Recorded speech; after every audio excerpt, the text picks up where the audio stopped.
All right. Hello. Welcome to our first math preparation lecture for AP Physics C. Today we're going to talk about the importance of algebraic manipulation.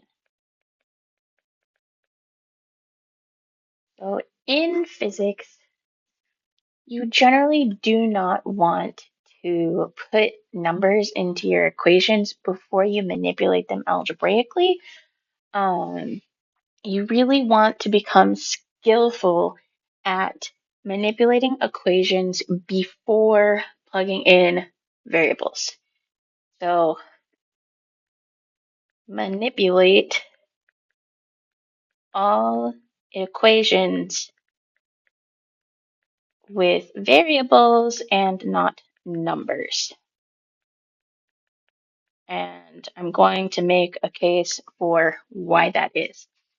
So remember, equations in physics represent the relationship between physical quantities. So equations in physics represent relationships between physical quantities.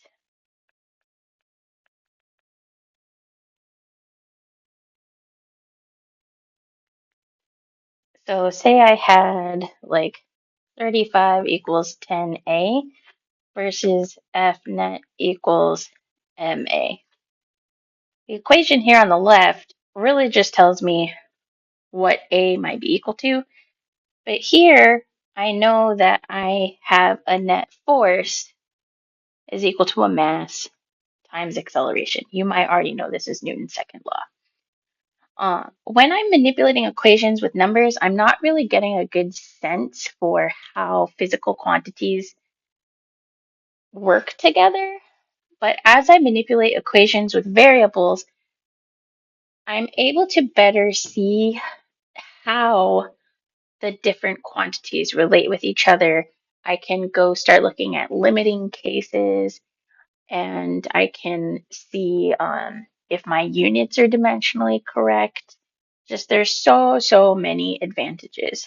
Um, so remember, when you're using variables, you're really getting a sense for how variables are related, how actual physical quantities are related, and it will help build your sense for concepts. Uh, Manipulating variables will help you understand concepts.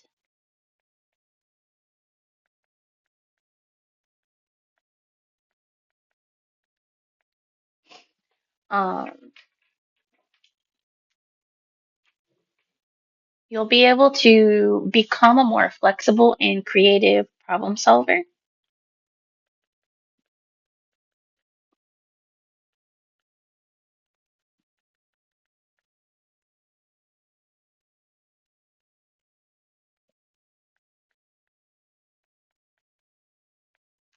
Um, and eventually, what you're going to end up finding is that once you've manipulated a specific equation for a specific set of conditions, you're going to start to find that you can go straight there once you know what the conditions are.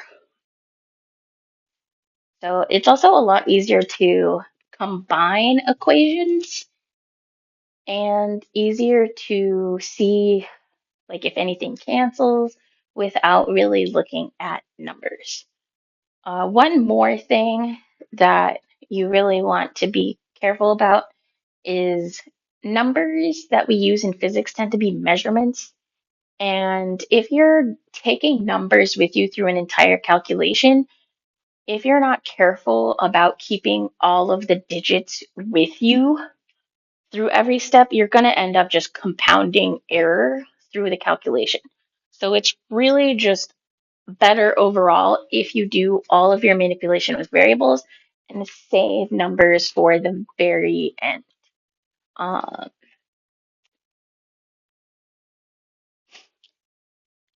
So I'm just going to do just an example or two here. So if I look at an object moving vertically only under the influence of gravity,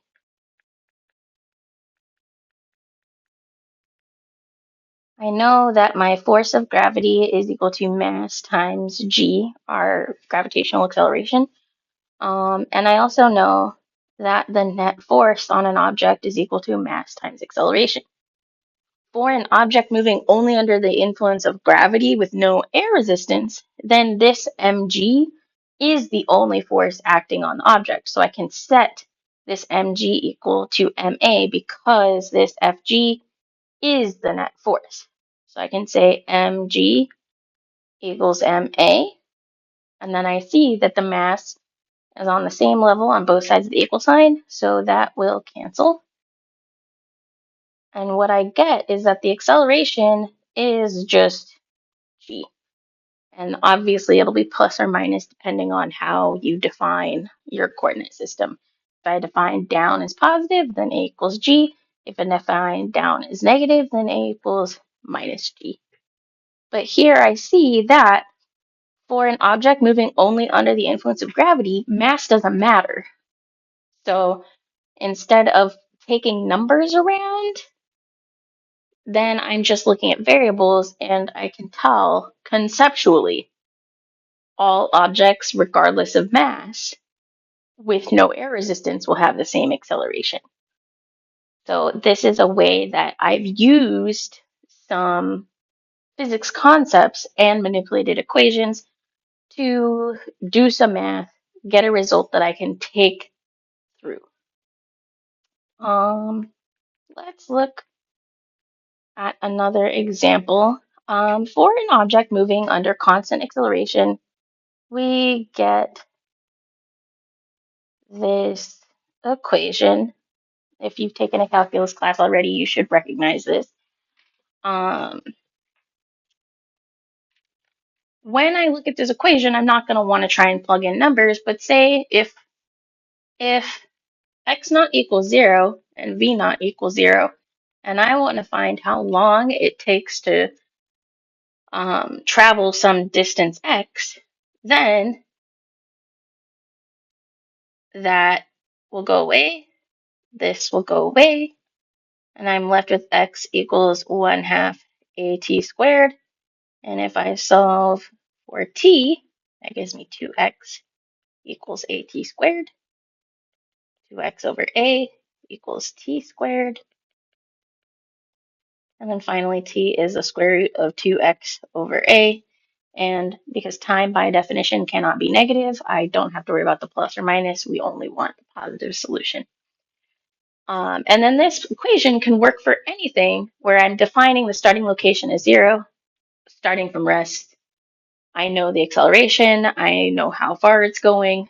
I can find that time. Lastly, let's just do a brute force practice. Um,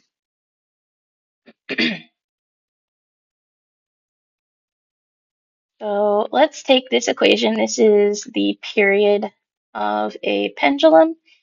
Let's solve for L.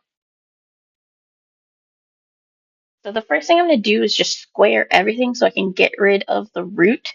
So I have t squared equals 4 pi squared L over g. I'm going to multiply both sides by g to get g. T squared equals 4 pi squared L. And then divide both sides. And that gives me L equals g t squared over 4 pi squared. Let's take that same equation and manipulate it for g. So same thing, square everything. And then I'm going to multiply both sides by g, and then divide by t squared on both sides to get g. Is 4 pi squared L over t squared. There are also some times in physics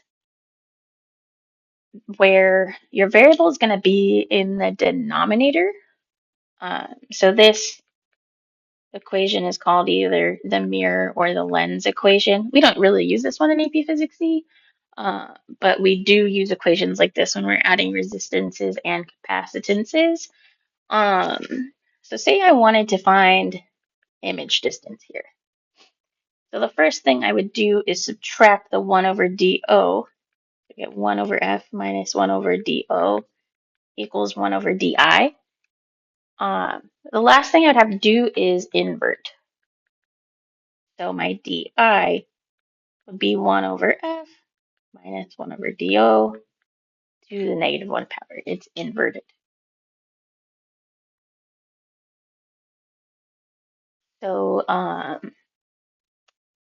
this whole process, I would say, before I really got used to solving problems this way, I was a person who tried to like plug in numbers.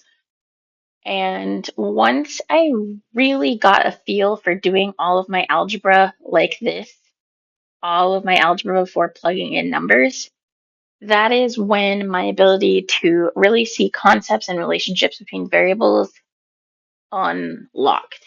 Um, as we go throughout the year, I don't want you just hunting and pecking for equations. I really want you thinking about physical principles, thinking about the assumptions you're making, and then going through the process of doing algebra like this will help you see the way variables relate. It will strengthen your problem solving skills, and it will help you stay away from the trap of just getting bogged down in equations. And it will help you to really appreciate physics for what it is and take you away from the mindset that physics is just math.